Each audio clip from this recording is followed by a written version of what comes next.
Hello friends, we are back with a guide for our newest 4-star navigator, Riko, also known as Wind, and she is absolutely phenomenal for things like the Velvet Trials. Her whole kit revolves around decreasing the downstate of the enemy, so this little, guarded shield here, and helping you knock them over for all-out attacks, which will then hit for more damage than you may be used to for your all-out attacks.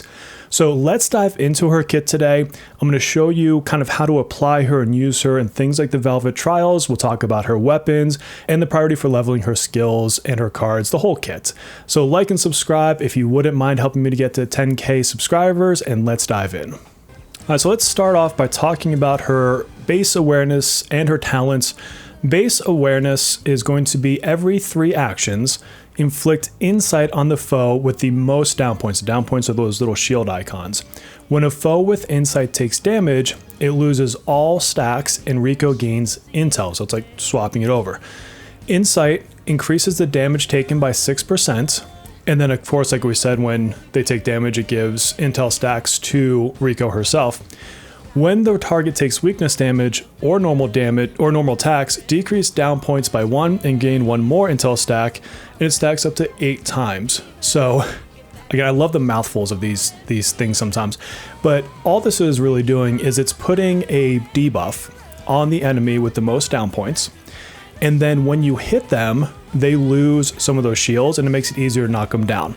As you're doing that, she accumulates her own stacks, which you're going to use for skill 3. I sometimes wish there was like the layman's terms for some of these things. Talent-wise, first one, Springtime Tempest. At the start of battle, if Riko's speed is above 100, increase party's HP by 6, attack by 2, and defense by 2 for every 1 point of speed above 100. Increase HP up to 360, attack 120, defense 120. So this is just kind of signifying that she's a speed-based character, so you're going to want to build up her speed. And we'll talk about the threshold you want to get to in just a little while. Plum Blossom Glory, increase 1 more and all-out attack damage by 60%, thank you. And keep in mind that because she is a navigator, she also gets her support effect, which gives 15% of her stats to the party. So things like your attack, your crit damage, it's kind of like a replacement of the highlight, if you will.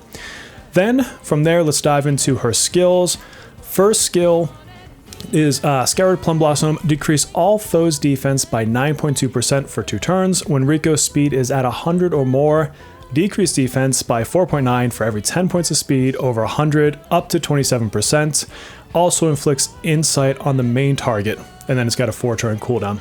So this is a good defense debuff. And then just like the other stuff we were talking about, her speed is what's going to amp up and juice this up. It's got 10-point thresholds, and so you're going to want to try to at least get to the next 10-point increment to get your maxed percentages that you can get here. So let me fast forward into the battle a little bit. I'll show you the animation for this one. Okay, here we are. So for skill 1, Scattered Plum Blossom looks like this. And you can see it applied the insight over there. And then just to kind of show you insight since we're at this stage, note that Soy is ice, and this is not someone you would want to hit with ice. So I'm going to do it anyways. Icicle Hatchet, going to pop on there. And check that out, it still broke the shield. So even though I'm not hitting weakness damage with him, I'm able to bring that down because of that debuff that's sitting on the character. Now let's dive into skill 2. Dreams in the Mist. Increase all foe damage taken by 9.2% for 2 turns. When an ally inflicts weakness damage with a skill or knocks down a foe, decrease cooldown time by 1. When cooldown reaches 0, activate the skill. What this is saying to you is that you don't have to necessarily press the button. Under these conditions from hitting weakness damage, she's going to auto cast this for you, which is kind of cool because it saves you, trying to figure out where to slot this in on a rotation.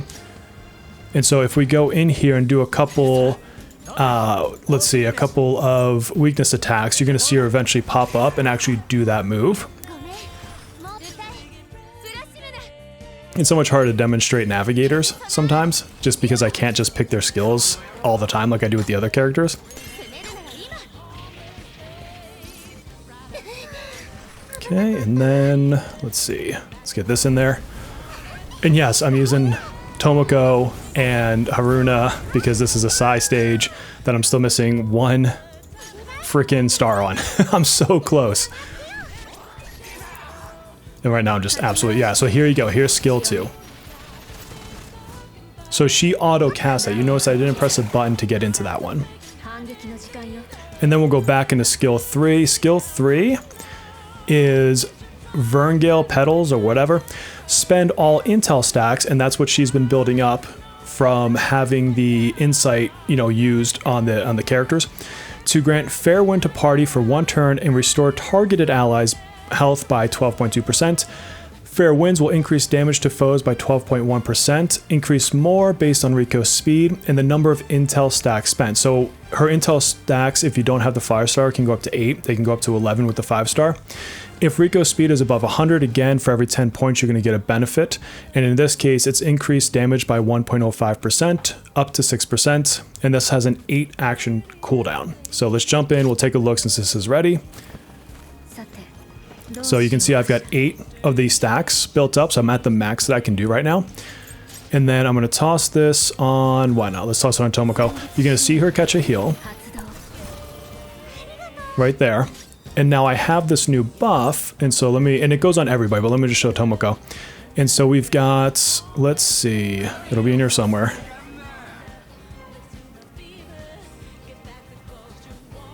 There it is, fair winds. Increased damage by 39.2%. My Riko is not fully built. That number will get much higher when you have her fully built, fully leveled, 5-star weapon, you know, even the 4-star special weapon, for example, you could use. So this number will get much, much higher. This is just what mine can do at the moment with this setup. So there you go. Those are her skills. That's what they look like. And really, like I said, the other thing is it's all about she is trying to help you break shields. So, you know, if we just kind of play out the rest of this battle here, I didn't optimize this battle, unfortunately, but I probably will still get a halfway decent score. So I'm using my characters here to break down these shields, even if I'm not necessarily using the specific element that I need to, because he's weak to Psy. He's not weak to wind, but you see that just went down because he got insight on him. And so on these other characters, I can come through, matter of fact, I actually just want to try to get him into an all-out attack. I can come through and really decrease these shields, and then more readily put them into an all-out attack state. And then in that all-out attack state, you're going to have much stronger all-out attacks because of the way that her kit functions. So we'll go through here. So this is going to hit harder than if I didn't bring Riko with me. And I got the 3-star. So that's a perfect example. You have no idea how many times I tried to beat this stage on stream and kept getting close but not over. But because you're getting these better all-out attacks, you're going to juice your scores up in things like Velvet Room. So that was an accidental perfect example. I'm looking over to make sure I'm actually still recording because I'm going to be sad if I wasn't. But that's her kit. Let's dive over into her character sheet and we can talk about all of her awarenesses, weapons, etc. And of course, here we are. So let's go right into her awarenesses. And you'll see that I've already got a couple. I got one from a selector and a couple just from randomly pulling. And then of course you get her from the story. And the good thing about your 4-star units is you're going to end up getting awareness 6 on every single one of them, and possibly quicker than you may think. They're rated up in a lot of different banners. And if you're watching this close to her launch, she's likely to be rated up on our next banner, which should be Summer Closer. So you have a chance to pull duplicates for her pretty soon if you're pulling for the Summer Closer banner. So in here, we talked about Awareness 0. Awareness 1, at the start of battle, inflict insight on the foe with the most down points. This is great because it's just starting you off with this debuff already rocking on somebody. Awareness 2, after using skill 3, inflict insight on the foe with the most down points. Again, it's just kind of bringing that across to multiple characters. A lot of times you're playing against AoE battles, and so now you can get insight going on multiple things. Awareness 3 is going to be skill levels. Awareness 4, when an ally uses a highlight, inflict insight on the foe with the most down points. So again, you're seeing what our kit does. Now we're getting insight as, you know, far spread as we possibly can, or just more into one character.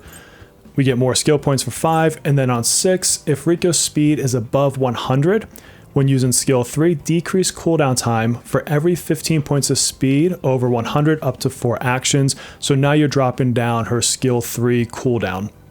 which is very good. It actually is going to help her rotation later. So her awarenesses are good, especially once you finalize her and get her to awareness 6, which is going to happen if you continue to play the game over time. And so let's look at her weapons. Now, she's an interesting case because she has 3 different weapons that you can have. It's all going to depend on whether or not you get her special weapon from the, I guess, special event that's going on right now. So that's what you see that I have equipped here. If I look at her base 4-star weapon, let's pull this up really quickly. Let's see, in here. So this is her base 4-star, and it's increased attack by 12 for each insight stack, permanently increased party's attack by 3.5%. Not that good. It's really not that good. It's not even giving her her main stat, which is speed. And so this is really there for if you can't get her 5-star and you also missed your window to get her special 4-star. Definitely focus down that special 4-star if you are at a state of the game that it's available to you. So let's look at it. Let's look at her special 4-star. We'll go back in here. All right, so special 4-star. At base value, increase speed by 4.6 for each insight stack spent. Randomly grant one of the following effects in its attack, defense, or max HP with the varying percentages. Also 5% chance to gain 1 intel stack. Let's look at this at Forge 6 because if you're going for this weapon, you're going to get it maxed out. And this is fairly decent. So you're going to have a total increase of speed by 8.5. And then you can see that the values of those different random effects go up. So 13% attack, 20% defense, 13% HP, and then a 10% chance to gain an intel stack. That's kind of whatever. Like, I don't really think about that much. This is a really good special weapon. It's not quite on par with a 5-star, but it's pretty close, especially when you consider the 5-star weapon at the default value versus the existing weapon that you can get at a fully max value, which you can see I just need a couple more of the event coins to finish mine off. So it's a good weapon, and what's nice about it is it means you don't have to rush into the 5-star. You can still prioritize your consolation prizes on other characters like a Vino or a Leo or a Soy. Pick your poison. But let's look at our 5-star and talk about whether or not it's actually better. So we'll go into contracts because it's obviously in there. And let's see, you can actually see I put mine up. So the 5-star, we'll just talk about base value. Increase speed by 15. So already, and this is pretty common 4-star to 5-star, her main stat is in a better situation than the fully maxed out 4-star special, and you want speed on this character. For every 2 insight stacks spent, gain 2 intel stacks.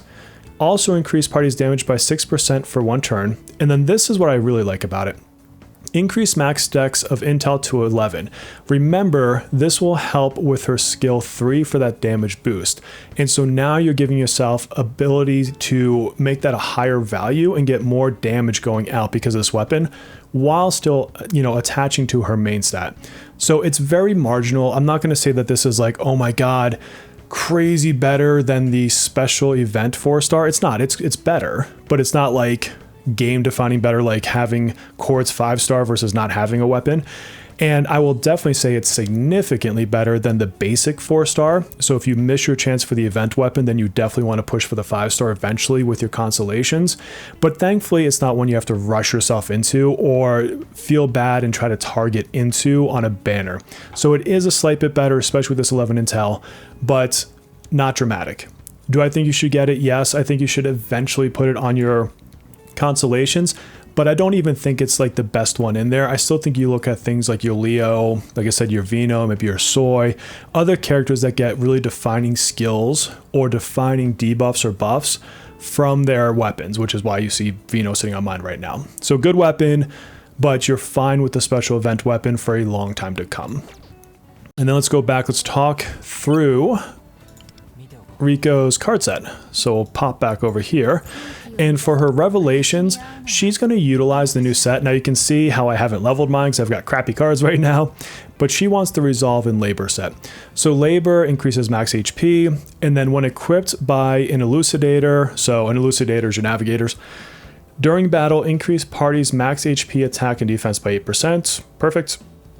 And then for the Resolve and Labor, when equipped by a navigator, after using a skill to inflict a debuff, and remember she does that, decrease target's defense by 10% for 2 turns. So it's another way to, bring down the foe's defense while also getting some upgrades to your characters based on her 4-piece set. So good set, brand new. You're going to see this a lot of navigators from now on, and I would highly recommend this be the set that you put on on your Riko. In terms of stats, so the thing with her is you want to build her speed. And so let's talk about the speed threshold. There's kind of 2 points you want to look at. The first is the kind of common, what do you need to max speed to get your max benefit from your skills? Because remember, they all have a cap based on, you know, these numbers here. So for example, if Riko's speed is above 100, increase damage by 1.05 up to 6%. So if you do all the math on these as you level them up, then what you end up with normally is needing 160 speed. So you can look at like your character sheet, and up here, you're going to see my speed is 130. So you have this 160 that you want to get to. Now, when she is fully maxed out, so you've got your awareness 6, and if you fully max out her skills, you get a little bit of a bump and you need to get to 170. It's not like a crazy amount of difference, but if you want the max amount of stats going out from her, then eventually, if you're maxing out her skills, you're going to need to get to 170. I think technically you have to go higher, maybe 180 if you do her Mindscape, but I'm going to tell you as far as Mindscape goes that she's probably not going to be our priority. If she's your favorite, fine. And I think if she is, I want to say you have to get to 180 because again, it just bumps up those percentages ever so slightly to make that a little bit more rich. But look for 160 first. When you get her to the point that you've maxed out her awarenesses and her skills, then you want to get her up a little bit more to that 170 range. Ooh, a future bear has appeared from the land of editing. I realized I forgot to actually tell you the other stats besides speed to care about. And so I'm going to dive back in here. On your card sets, your main stats, you're going to want to look for HP on your first one because you have to. And then for Moon, this is where you want to have either attack percent or attack multiplier plus, which is bonus damage. On Star, crit rate or crit damage. And then on Sky is a great place to get speed, especially for her, obviously. And then for your substats, you want to prioritize speed up until you get to the threshold that you need it to be, which will be a little bit challenging sometimes. And then you look at your offensive stats because these are going to go into your party. So, you know, they take on the 15%. And so things like your crit rate, crit multiplier would be high up there. Then you can look at attack and bonus damage percent, or otherwise known as attack multiplier percent. And then you can kind of round it out with HP and defense if it pops on there. I'd worry about those a little bit less. So yeah, so get your speed on your Sky card and then kind of go into your offensive stats because you're just going to pass some of those over to your team. So now let's go back to the past and I'll slide this in edit. Let's dive right back in. And in terms of skills, you kind of want to level these fairly evenly. I pushed this one to 9 because of the Lufel business plan I need to get done for the last book part, but they're all used. So you're going to use all of these skills and she's going to auto cast skill 2. And so you do want to bump these all the way up, at least up until the point that you need the special roses or whatever they're called, the special incense that's like rainbow colored. At least get them as high as you can. But I'm going to max mine out because she's going to be my savior in Velvet Trials. So I want hers maxed out eventually. So don't worry about like juicing one over another. I would just go kind of in order, like 1, 2, 3, 1, 2, 3, 1, 2, 3, and just kind of get them evenly activated upwards. And then finally, let's talk about her mental image. So again, top path, unlock it at your leisure. It's less restrictive over time. I don't think she's your highest priority necessarily. I always go by DPS first, but do remember that the stats that you give your elucidators, 15% of those on 4 stars will go over to your party. You usually get 20% on your 5 stars. So they're like a little bit more juicy. So do eventually think about this because it does carry into your characters. And then as far as her, you know, kind of bottom path here, really what you're looking at maxing, if you're going to put any sort of like resources into this, are going to be her skills first, because that's really what you're bringing her for. These 2 are stat buffs, or actually these 3 are stat buffs. And so those are helpful again because characters inherit her stuff, but it's HP percent and attack. So it's not like, you know, more speed or anything like that she can use for a main stat. And I really do think that because this is a navigator, a 4-star navigator at that, and we have a lot of good navigators to come, maybe not a lot, but a couple really key ones, that these resources are more useful going into your DPS, or like if you want to do it on Navigator, I'd rather put it on like a Futaba or a Phoebe or later down the road an Anj. I don't know that I could strongly recommend over committing down here, but don't feel bad about doing the top path because you're gonna, eventually get a lot of those stars over time, so it's not quite as restrictive. So that's really it for her, but let's talk a little bit about how do you use her. A lot of people are asking, what's the rotation? And there's really kind of two ways to look at a rotation. It's the pre-A6 and the post-A6 world. So let's pick ourselves a fight over here. We'll go back to the Velvet Trials for a second. And let me load this up and I'll come back in. So I'm not sure if we'll do the whole fight, but we'll play this out for a minute here. And the thing with her is you want to try to maximize her buff for skill 3, which means that you're typically starting with skill 1. Pretty much always you're starting with skill 1, because that is going to help unlock it, because you have to have a certain amount of stacks first before you can even use skill 3. So let's grab ourselves our typical kind of buff rotations here. Let's get people going. And then as she comes up, I'm going to tell you why I'm picking what I'm picking. And I'll tell you what would be different if I was already A6. So we'll do some buffing here. And then she can do this.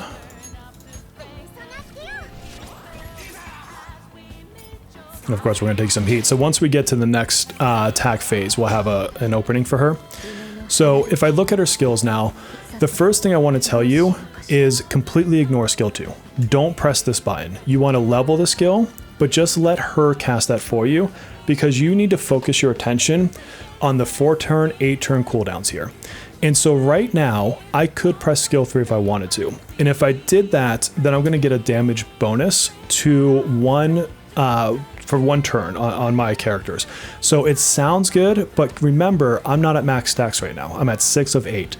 If I had her 5-star, I'd be at 6 of 11. Actually, I think I'd actually be at 8 of 11 right now. But in any case, I'm not maxed out, so I'm not getting the max benefit of this buff. And so you're going to want to really lead off with your skill 1. And you want to target an enemy that you want to put that special debuff on to help break down their shield. So just look at the field, see who's got shields left, who may not have the debuff on them already. And if you want to see who has the debuff in battle, you can see this little magnifying glass. And if you go to the enemy, you're going to see, look, increase, all attack damage. I don't have insight on him. If I go to the other dude, I also don't, because I've already used it. I hit them and took it down. So in this situation, I need to pick somebody to put this onto. But if I had insight over here, I would pick the guy that didn't have it. So in this case, it doesn't matter. I can pick either one. So I want to use this to get insight back on there. And that way, this will eventually get up to the total 8 stack. So, and then it's going to go on a 4-turn cooldown. So I'm going to come in here. I'm going to cast this. There we go. And so I put insight over here. So remember that. So now what I'm actually going to do is try not to die. So I'm going to use this on Soy. And actually, I probably should have put insight over here because he had the shield. That was a little bit of a misplay on my part. But that's okay because I have what I need to actually get through the stage. And so we'll do a little bit of wind barrier. And then I'm going to work on this guy in the right shield. And it's an AoE attack anyways, so whatever. And then do you see how he just went down? That's because she can also trigger those downs while you're breaking down their shields. She's, like I said, she's really powerful. So now we'll do all attack, and this is going to do extra 60% damage. And so a big old juicy attack there. Now we can go, I'll actually save this for the next round. So remember, we started off, we did 4 turns for round 1. We just used the skill. Now we just went through 4 more turns, and she has a 4-turn, 8-turn cooldown on skill 1, skill 3. So now she's back up. And because I went through and used skill 1 and then hit them and triggered that shield breaking, that fed her intel. And now she's at max stacks. Again, she caps out at 8 stacks because I don't have her 5-star. So now what I can do is now I'm going to use the max version of skill 3. And because it has a heal attached, you do want to care about, I was going to demonstrate. I was going to say you do want to care about who you click because it just healed her. And I was going to show don't click on her and then click Soy. And clearly I messed that up. So make fun of me in the comments. Tell me what a scrub I am. And that is going to heal the character you click. And now if I look at our enemies up here, they will have, not our enemies, our allies. If I go over here, I got to remember what it's called in this version. fair winds. So increased damage by 39.2. So I've got this now built up on myself. So I've got this extra damage bonus. And then on the enemy, I still have Scattered Plum Blossoms. So now I've stacked my defense down and my damage up. And that's why it's important to kind of have your skill 1 going, because it lasts for 2 turns. And you use that to help juice up your skill 3. So now you've got kind of the best of both worlds. You got both the defense debuff and the extra damage, which is obviously going to help you out here. And then we'll go ahead and throw Haruna in there, let her knock down some shields. And then she'll cast her skill 2. So again, you don't need to cast skill 2. There's not really a reason to do that. And then who's got insight? Anybody? So he has insight. And so what I can do is now attack him with soy and drop down his shield. So again, even though he's not weak to ice, I can still damage him because of that insight, or knock his shields down because of insight. And then we'll go through here and then check this out. Hit him once, he has insight, so it hit him into that down state. So this is where, like, pay attention to what enemies have insight on them, because you can do that where it's like basically double triggering when you're hitting them for weakness points specifically. And now I'm already back into an all-out attack. And again, a juiced up all-out attack. And I just got my 3rd star. So you can now see why she's so good at Velvet Trials, because she's bringing that down state into a manageable realm, even when you're not bringing weakness characters. And so then you add in something like 1 weakness character or a persona, and you can really start just getting into all attacks quickly.